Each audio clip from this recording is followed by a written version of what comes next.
দ্বিতীয় অধ্যায় সাংখ্যযোগ। শ্লোক নাম্বার ৬৭। ইন্দ্রিয়াণাং হি চরতাং জন্মনোহনু বিধীয়তে তদস্য হরতি প্রজ্ঞাং বায়ুনাং বিমাম্ভূষি। প্রবল বায়ু নৌকাকে যেমন জলের ওপর দ্রুত ভাসিয়ে নিয়ে যায়, তেমনি সদা বিচরণকারী যে কোনো একটি ইন্দ্রিয়ের প্রতি আকর্ষণের ফলে মন অসংযত ব্যক্তির প্রজ্ঞাকে হরণ করতে পারে। ভগবদ্ভক্ত যদি তার প্রত্যেকটি ইন্দ্রিয়কেই ভগবানের সেবায় নিয়োজিত না করেন, যদি একটি ইন্দ্রিয় জড়সুখ উপভোগ করার প্রয়াসী হয়, তাহলেও তার পারমার্থিক উন্নতি বাধাপ্রাপ্ত হতে পারে। মহারাজ অম্বরীশের জীবনের মাধ্যমে যেটি প্রদর্শন করা হয়েছে, সব কয়টি ইন্দ্রিয়কেই ভগবানের সেবায় নিয়োজিত করতে হবে, কেননা সেটি মনকে নিয়ন্ত্রণ করার যথার্থ কৌশল। শ্লোক নাম্বার ৬৮। তস্মাৎ যস্য মহাবাহ নিগৃহীতানি সর্বস্ব ইন্দ্রিয়াণি অনিদ্রিয়ার্থে হস্তস্য প্রজ্ঞা প্রতিষ্ঠিতা।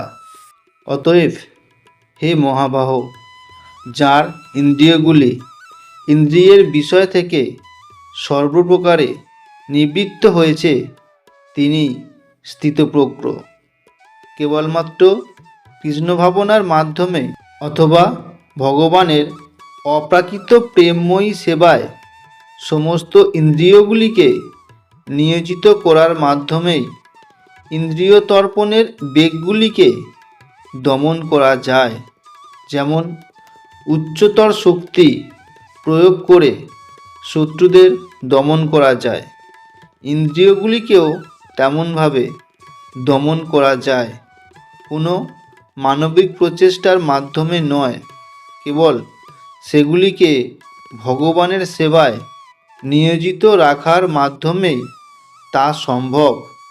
এটি যিনি বুঝতে পেরেছেন যে কৃষ্ণ ভাবনাই মানুষকে পরিশুদ্ধ বুদ্ধি ও প্রজ্ঞা এনে দেয় এবং কোনো সদ্গুরুর অনুগত্যে সেই পদ্ধতির অনুশীলন করতে হয়, তাকেই বলা হয় সাধক বা জড়বন্ধন থেকে মুক্ত হবার যোগ্য পাত্র। শ্লোক নাম্বার ৬৯। যা নিশা সর্বভূতানাং তস্যাং জাগর্তি সংযমী যস্যাং জাগ্রতি ভূতানি সা নিশাপশ্যতে মনে।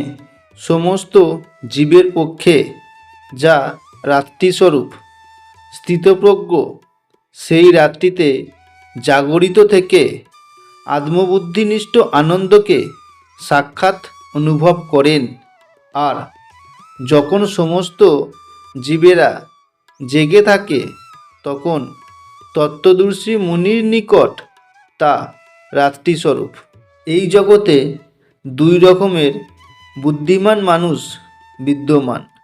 এক ধরনের বুদ্ধিমান মানুষ ইন্দ্রিয় সুখভোগের উদ্দেশ্যে বৈষয়িক ব্যাপারে দক্ষ, আর অন্য ধরনের বুদ্ধিমানেরা আত্মানু অনুসন্ধানী এবং তারা আত্মাতত্ত্বজ্ঞান লাভের চেষ্টায় সদা জাগ্রত। আত্মানুসন্ধানী সাধু বা চিন্তাশীল মানুষের কার্যকলাপ জাগতিকভাবে আচ্ছন্ন মানুষদের কাছে রাত্রির মতো। আত্ম উপলব্ধি বিষয়ে অজ্ঞতার জন্য জড়জাগতিক মানুষেরা এই ধরনের রাত্রির অন্ধকারে ঘুমিয়ে থাকে, কিন্তু তত্ত্বদর্শী মুনি জড়জাগতিক মানুষদের রাত্রিতে সজাগ থাকেন।